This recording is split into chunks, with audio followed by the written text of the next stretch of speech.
What's going on, everyone? Welcome back. Today, we've got another live fantasy football mock draft for you back on Fantasy Pros with a 12-team full PPR mock where we will be selecting first overall. Should be pretty interesting. Our roster, 1 quarterback, 2 running backs, 2 wide receivers, a tight end, a flex, and then 5 bench spots.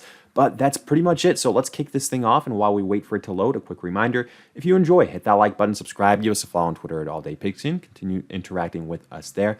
Let us hear in the comments section your thoughts along with any other questions you guys might have. We'll do our best to answer them all. But with that being said, let us get going. Like I said, we have got the first pick in a 12-team full PPR mock.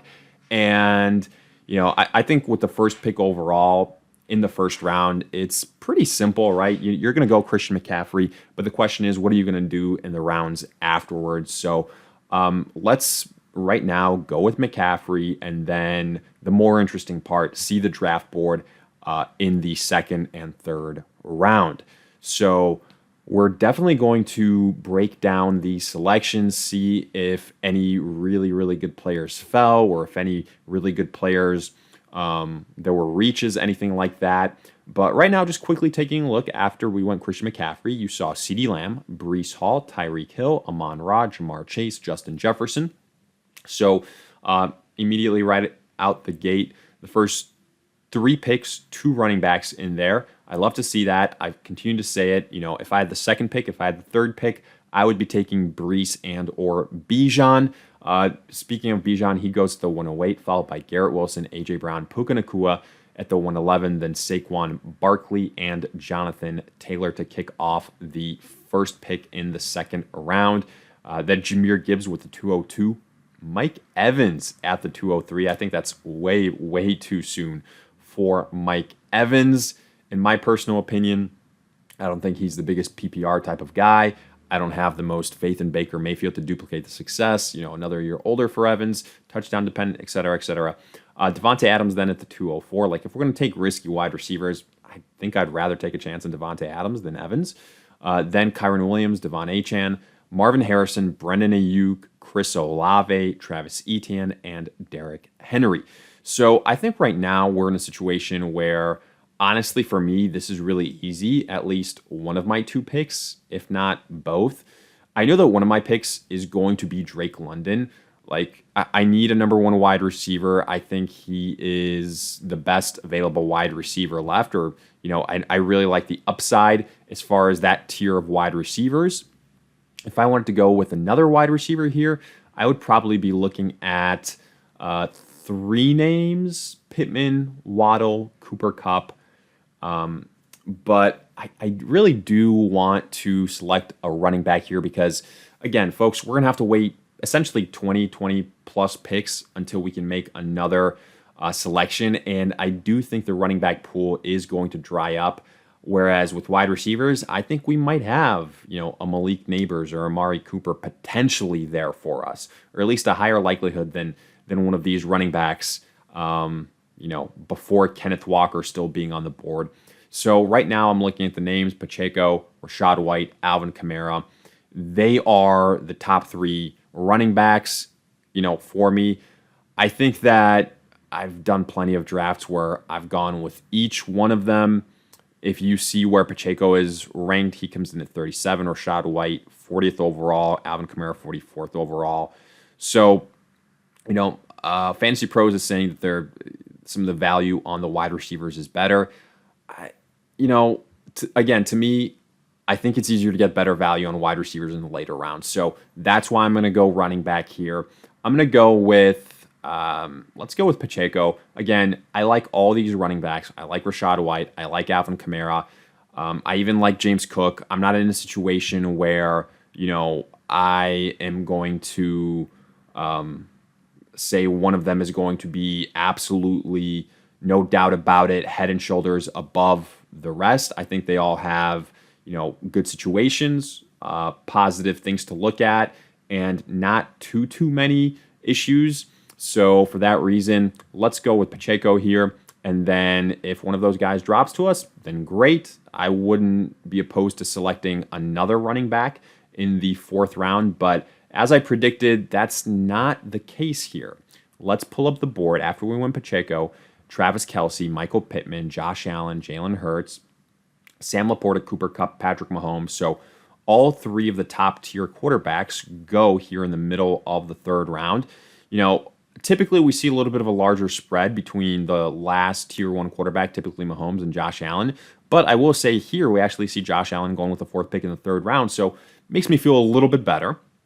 Rashad White goes at 309, Mixon 310, Nico Collins 311, Josh Jacobs with the last pick in the third, then Debo, then Jalen Waddle, great value on Jalen, Mark Andrews, James Cook, really good value, I think, at the 404, Diggs at the 405, Lamar, Alvin Kamara at the 407, really good value, Cooper, Malik, Neighbors, Kenneth Walker, DK Metcalf. We almost had Neighbors come back to us. Wasn't meant to be. Here, and this is what I was talking about, right? Those running backs are now gone. So I'm happy we got another, difference-making guy at the running back position. Like, it's not going to be just Christian McCaffrey. So with that being the case, I can now wait a little bit longer. A lot of people like to do the hero running back strategy where, if you've got Christian McCaffrey, you can worry about that second running back spot afterwards. But here, I think we're in a good situation. Right now, the best overall wide receiver, I do think the highest upside wide receiver at this point in time is probably DJ Moore. I haven't stocked up too much on Moore just because I feel like the price tag hasn't been worth it. Like, juice hasn't been worth the squeeze type of situation. But right now, looking at the construction of our roster, looking at the upside of these wide receivers, I do think that DJ Moore makes sense. Other wide receivers that I would also look at here, Christian Kirk, T. Higgins, George Pickens. But I do think the upside for DJ Moore is a little bit higher. I don't think he's going to duplicate the success he had last year. But, I do think at the end of the fourth round in a 12-team league, it's good value. So I went with DJ Moore. Here, I do want to get a difference maker at the tight end position. The question is, I do believe either Evan Ingram or Kyle Pitts will fall to me in the next round. But do we want, one of those guys, or do we want a McBride or a Dalton Kincaid who have the possibility to finish as the tight end one? Or, it's basically that. Or do we want like a Christian Kirk or a T. Higgins, as I mentioned before, in that flex position? What's more valuable? And, that's a tough situation. We could also technically go like a CJ Stroud, right? But I think we got to focus on one of those pass catching positions. I think we might get lucky and have a Dak Prescott fall to us in the next round if we really want to go quarterback. Right now, I'm leaning towards probably Trey McBride or Dalton Kincaid. I'm going to go with Trey McBride. And then, we predicted that both Evan Ingram and Kyle Pitts would be there for us. So that experiment does kind of prove us right. So if you feel comfortable with Evan Ingram or Kyle Pitts, then I suggest you kind of wait for that tight end after the, what would it have been, fifth round. Ingram and Kyle Pitts should be there for you. But I wanted to get the high upside tight end. I didn't think the price tag was too bad.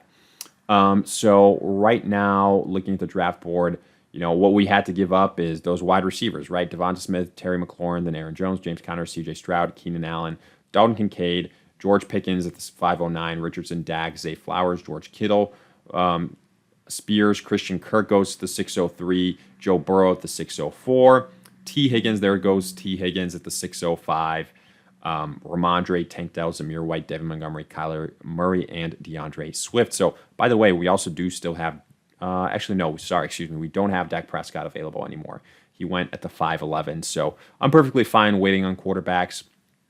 As far as which wide receiver I'm going to go with here, I think Deontay Johnson is in a good situation in Carolina, being the number one guy there. So I feel okay having him as my flex player. I want another wide receiver. So let's do that right now and add Deontay Johnson to the squad. Then, what other wide receiver do we want to go with here? Or do we want to go with, another running back? I don't necessarily love the running backs that are left. So I'm going to go with another wide receiver. And I'm looking at the wide receivers. I'm honestly between Rashee Rice and Hollywood Brown. I think that, I do like Chris Godwin, but he was just last year. I didn't necessarily see what I was hoping from him. And I don't know if Baker can sustain two fantasy relevant wide receivers, to be honest with you. Rashee Rice, as long as he doesn't get suspended, should have, a big part of that offense like he did last year. So that's something to consider. Calvin Ridley also, in Tennessee. Let's go ahead and take Rashee Rice here. Right now there's no suspension news or anything of that nature. So I think we can, once more concrete information comes out about that, we can, update our kind of expectations with him. Looking at our cheat sheet right now, again, we've got back-to-back picks. Also, Evan Ingram and Kyle Pitts are still available. I don't think that should be the case, first and foremost. But if I knew that this would be the situation, I would have passed on McBride and gotten a T. Higgins, and then now taking Evan Ingram or Kyle Pitts would be a different situation. I'm looking at these running backs. I want to go Jerome Ford with one of these selections. I think that he can be in play this season much longer than some people anticipate because of the injury to Nick Chubb. I also think, I think Jerome Ford should be drafted ahead of Nick Chubb for the time being. Other running backs, to potentially add some depth: Brian Robinson, Chase Brown, Gus Edwards. I think Brian Robinson is a starter there in Washington. I think he could do worse at this point in time. I think the value is there. Zeke, I could see all these guys getting replaced. I could see Zach Moss beating out Chase Brown. I could see Zeke, not being the workhorse that he was in Dallas. I could see Gus Edwards being replaced by J.K. at some point. So let's take a chance on Brian Robinson, and I think we will be looking good here at the running back position, considering we've got McCaffrey and Pacheco as our starting duo. And now here, let's see what's left available. Wide receiver at tight end. Okay, finally, Evan Ingram and Kyle Pitts were selected, so at least that is the case there, and a little bit more accurate. Yeah, they went in the 9th round. Okay. Other players that we want to target here. How many more selections do we have? We've got to make, I believe, 3 more picks. Yep. I like Curtis Samuel here. I know he's, not the sexy name with Keon Coleman, but don't be shocked if he's the leading wide receiver in Buffalo. So I'm going Keon Coleman. Quarterback, I can go the approach of going a high upside quarterback in Jaden Daniels, and then, going with a veteran that I like. So let's go Jaden Daniels here, and then a veteran quarterback, potentially like an Aaron Rodgers, like a Jared Goff, something like that. If Josh Palmer is there, I might just take Josh Palmer. I also like him. He is. So, we're only doing this a set amount of rounds. I believe Aaron Rodgers would also be there afterwards. So I want to practice some, good draft habits. Let's go Josh Palmer, and that'll kind of conclude our roster. Let's see the draft grade that we get. Again, it'll be curious to see. Okay, A-. We have the first pick overall: McCaffrey, Pacheco, Drake London, DJ Moore. We got McBride, Deontay Johnson is our flex. I think our bench not too bad. Rashee Rice, Jerome Ford, Brian Robinson, I think got good value. Curtis Samuel and Josh Palmer. They're veterans, but don't sleep on them. And then Jaden Daniels is our high upside rookie rushing quarterback. Let me know your thoughts on it. If you guys enjoyed, hit that like button, subscribe, give us a follow on Twitter at AllDayPigskin to continue interacting with us there. Let us hear in the comment section any questions you guys might have. We'll do our best to answer them all. But in the meantime, we'll see you guys in future videos.